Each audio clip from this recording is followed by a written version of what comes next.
Ayo kita simak video simulasi pembelajaran IPA SD dari Lovi Suciati, Prodi PGMI 3A. Assalamualaikum warahmatullahi wabarakatuh.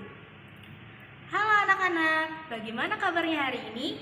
Ibu harap kalian sehat selalu. Sebelum pembelajaran hari ini berlangsung, mari kita berdoa terlebih dahulu. Berdoa dimulai.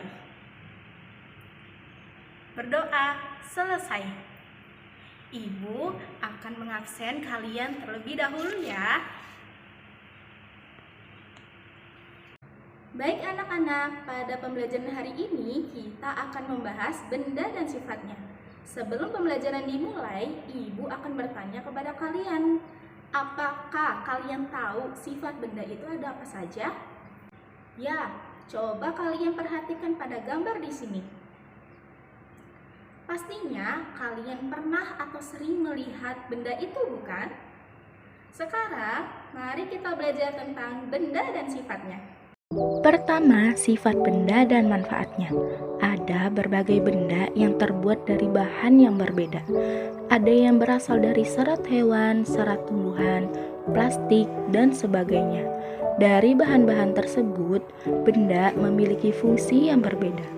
Benda-benda tersebut sering kita temui di kehidupan kita. Plastik memiliki sifat kuat, lentur, dan licin. Namun kurang kuat jika terkena panas, dia akan meleleh. Digunakan sebagai peralatan rumah tangga seperti ember, baskom, kursi, lemari, dan sebagainya.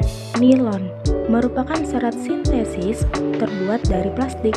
Bentuknya berupa untayan yang sulit dipisahkan. Sifat nilon mempunyai gaya tarik antar serat yang sangat besar, tahan lama terhadap pelarut, cepat kering, dan teksturnya kenyal. Misalnya membuat peralatan panjat tebing dan bahan membuat jalan nelayan. Benang dihasilkan dari tumbuhan maupun hewan. Benang memiliki sifat menyerap keringat, hangat, dan serat yang halus. Manfaat benang sangat banyak, misalnya untuk menjahit pakaian, menjahit gordeng, kasur, dan sebagainya. Senar, tali ini berasal dari plastik, biasa kita lihat pada gitar. Ada juga pada alat olahraga seperti raket bulu tangkis, raket tenis, dan senar pancing. Kemudian ada tambang. Pernah mendengar tambang? Pernahkah mengikuti perlombaan tarik tambang? Tambang ini terbuat dari serat tumbuhan, bahan lainnya dari plastik dan kawat besi. Tambang juga digunakan sebagai tali pada jangkar kapal. Kertas terbuat dari bahan baku kayu. Ayo, siapa yang tidak percaya? Jadi, kertas terbuat dari kayu yang dimasak menjadi bubur kertas yang disebut pulp. Kemudian melewati beberapa saringan dan akhirnya dicetak menjadi kertas. Kertas sangat bermanfaat bagi kita. Karenanya kita bisa dipakai untuk menulis sehingga dapat membuat catatan tentang segala sesuatu. Hanya saja kertas akan sangat mudah rusak jika terkena air. Kedua, perubahan sifat benda. Faktor yang mempengaruhi perubahan benda yaitu warna, kelenturan, dan bau. Perubahan yang pertama dengan pemanasan. Contohnya pada mentega.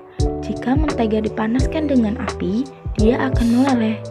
Wujud cair juga akan menjadi gas apabila terus dipanaskan. Kemudian dengan pembakaran, seperti pada kayu.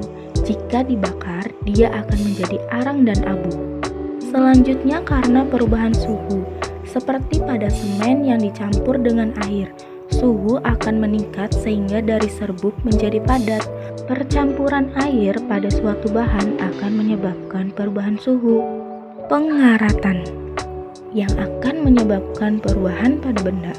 Pengaratan terjadi pada besi yang terkena air. Besi bereaksi dengan oksigen akan menimbulkan karat. Terakhir, pembusukan terjadi karena adanya bakteri yang menempel, contohnya pada sayuran, buah, daging, maupun makanan matang. Buah dan sayuran segar akan menjadi lembek. Proses pembusukan akan merubah sifat-sifat benda yang meliputi tekstur, bau, dan warnanya.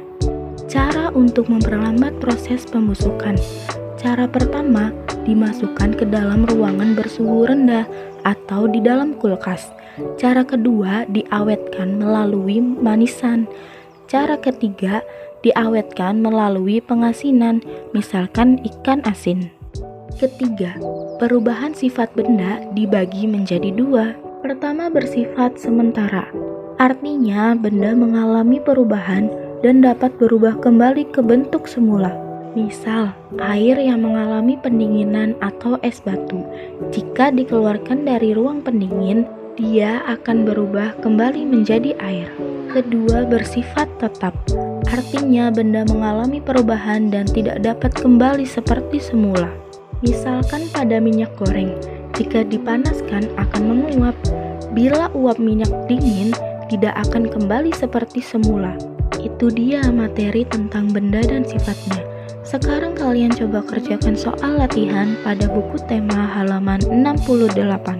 Oke anak-anak, karena waktu belajar sudah habis, lanjutkan untuk tugas di rumah ya. Selesai belajar, mari kita ucapkan hamdalah, dilanjut dengan berdoa. Baik teman-teman, itu dia video simulasi pembelajaran dari saya. Terima kasih sudah menonton.